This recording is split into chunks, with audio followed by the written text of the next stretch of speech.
Uma palavra aos pais. Texto da fonte de A. W. Pink.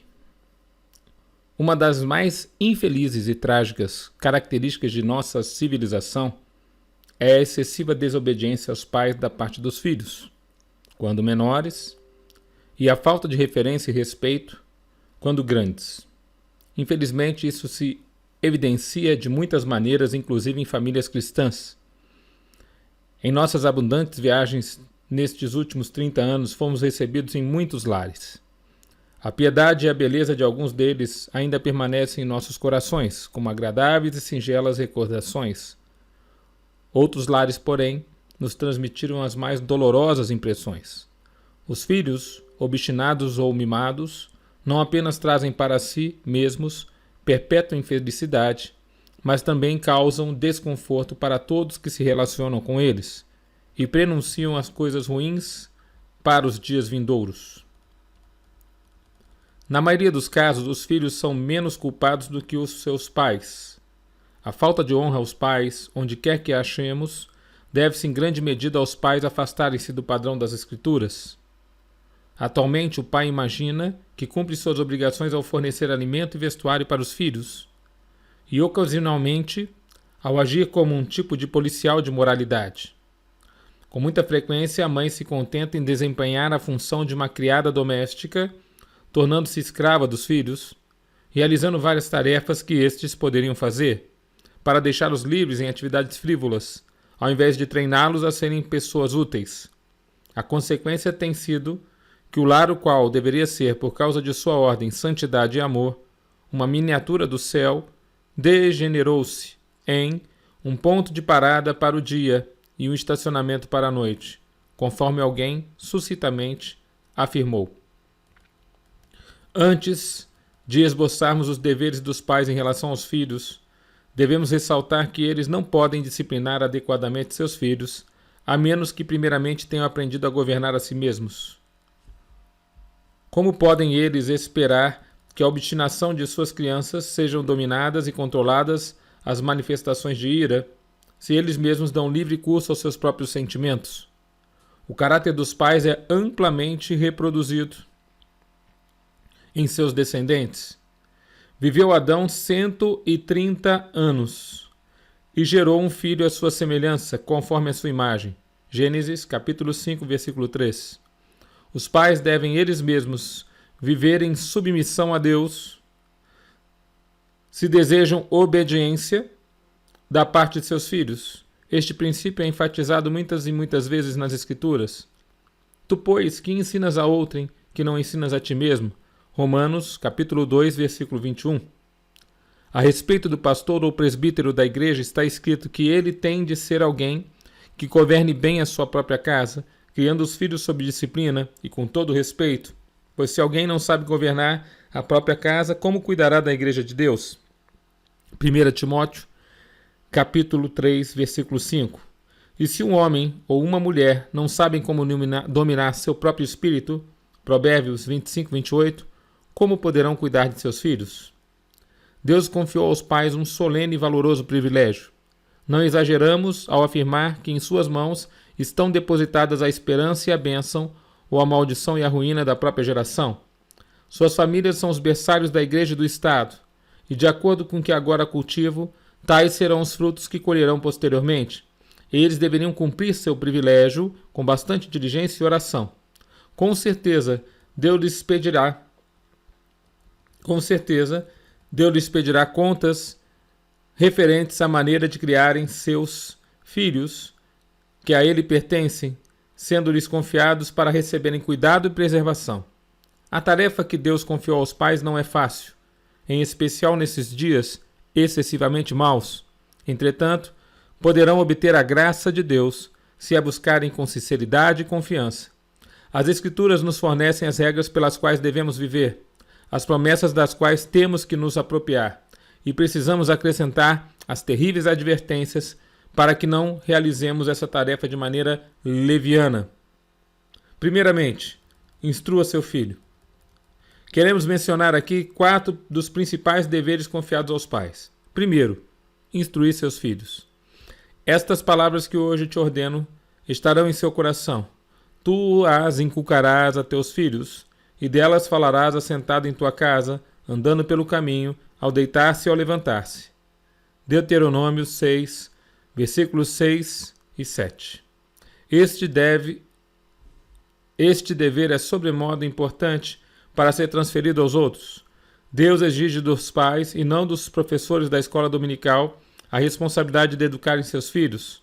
Tampouco esta tarefa deve ser realizada de maneira esporádica ou ocasional, mas precisa receber constante atenção.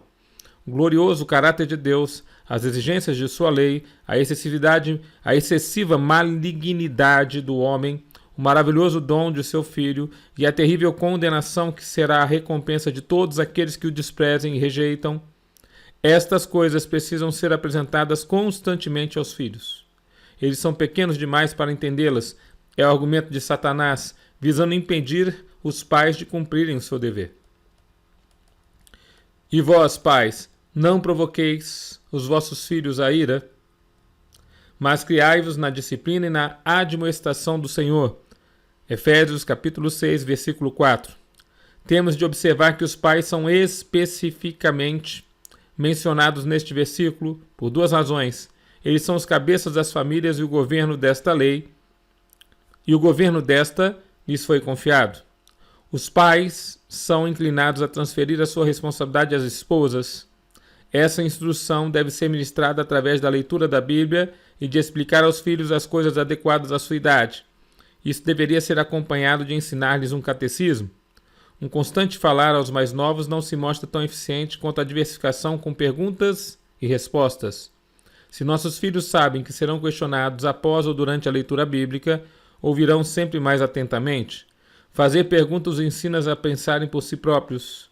Este método também leva a memória a reter mais os ensinos, pois o responder perguntas definidas fixa ideias específicas em nossas mentes.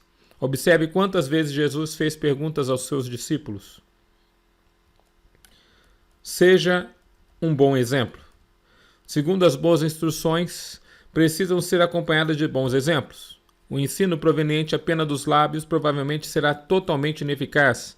Os filhos são espertíssimos em detectar inconsistências e rejeitar a hipocrisia. Nesse aspecto, os pais precisam humilhar-se diante de Deus, buscando todos os dias a graça que desesperadamente necessitam e somente Ele pode dar. Que cuidado eles precisam ter para que diante de suas crianças não digam e façam coisas que tendem a corromper suas mentes ou produzam más consequências se elas as imitarem. Os pais necessitam estar constantemente alertas contra aquilo que pode torná-los desprezíveis aos olhos daqueles que deveriam respeitá-los e honrá-los. Não apenas devem instruir seus filhos no caminho da santidade, mas eles mesmos devem andar nesse caminho, mostrando por sua prática e conduta quão agradável e proveitoso é ser orientado pela lei de Deus. No lar de pessoas crentes, o supremo alvo deve ser a piedade familiar.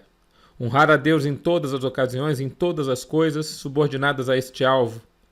Quanto à vida familiar, nem o esposo nem a esposa deve transferir para o outro toda a responsabilidade pelo aspecto espiritual da vida da família.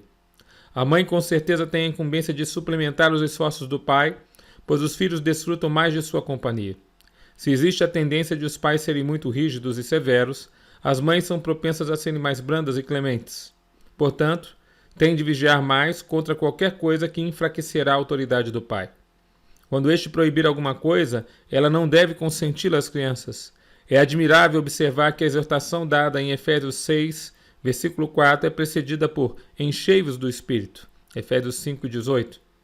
Enquanto a exortação correspondente em Colossenses 3,21 é precedida por habite ricamente em vós a palavra de Cristo, versículo 16. Demonstrando que os pais não podem cumprir seus deveres a menos que estejam cheios do Espírito Santo e da palavra de Deus. Discipline seu filho. Terceiro, a instrução e o exemplo precisam ser reforçados mediante correção e disciplina. Antes de tudo, isto implica no exercício de autoridade a correta aplicação da lei divina a respeito de Abraão, o pai dos fiéis.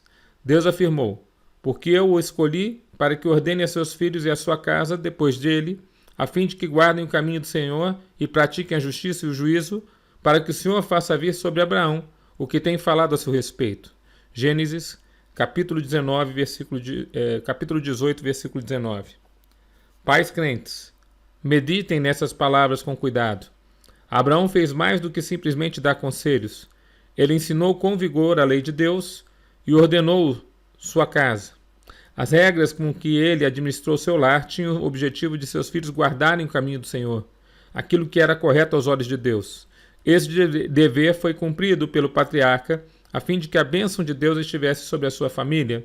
Nenhuma família pode crescer adequadamente sem leis familiares, que incluem recompensas e castigos. Isto é especialmente importante na primeira infância, quando ainda o caráter moral não está formado e as crianças não apreciam ou entendem seus motivos morais. As regras devem ser simples, claras e lógicas, e flexíveis, tais como os 10 mandamentos, poucas mas relevantes regras morais, ao invés de centenas de restrições insignificantes. Uma das maneiras de provocarmos desnecessariamente nossos filhos à ira é atrapalhá-los com muitas restrições insignificantes e regras detalhadas e arbitrárias, procedentes de pais perfeccionistas. É de vital importância para o bom futuro dos filhos que estes sejam trazidos em submissão desde cedo. Uma criança mal criada representa um adulto ímpio. Nossas prisões estão superlotadas com pessoas que tiveram a liberdade de seguirem seus próprios caminhos durante sua infância.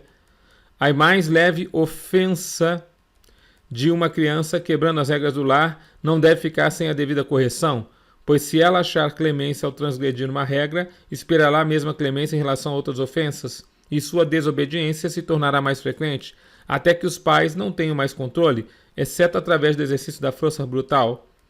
O ensino das Escrituras é claro quanto a este assunto.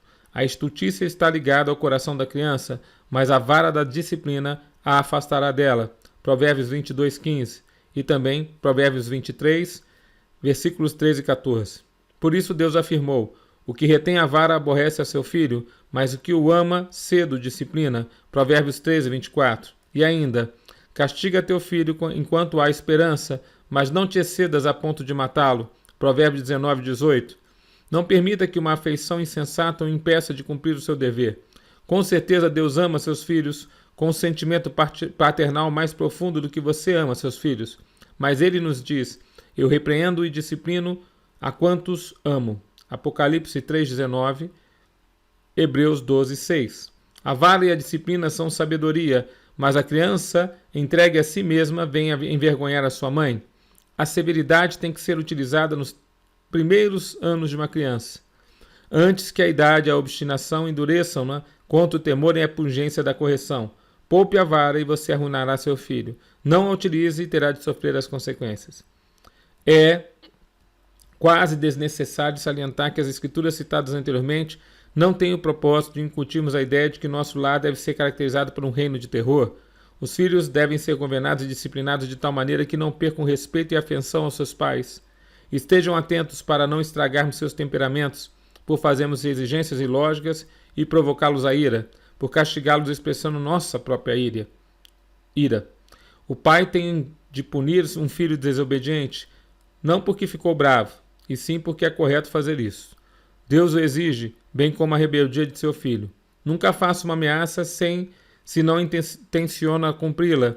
Lembre-se que estar bem informado é bom para o seu filho, mas ser bem controlado é ainda melhor.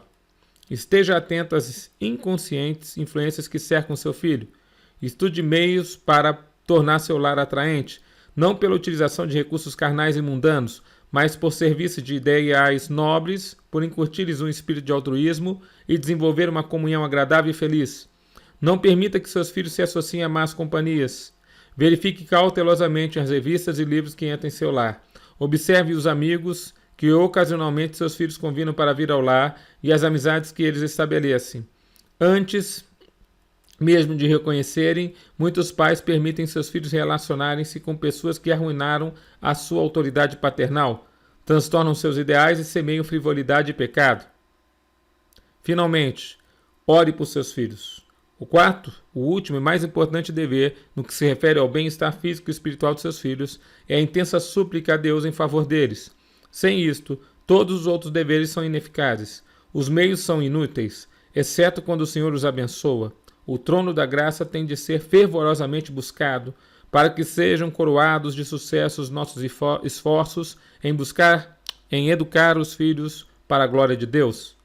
É verdade que precisa haver uma humilde submissão à soberana vontade de Deus, um prostrar-se ante a verdade da eleição.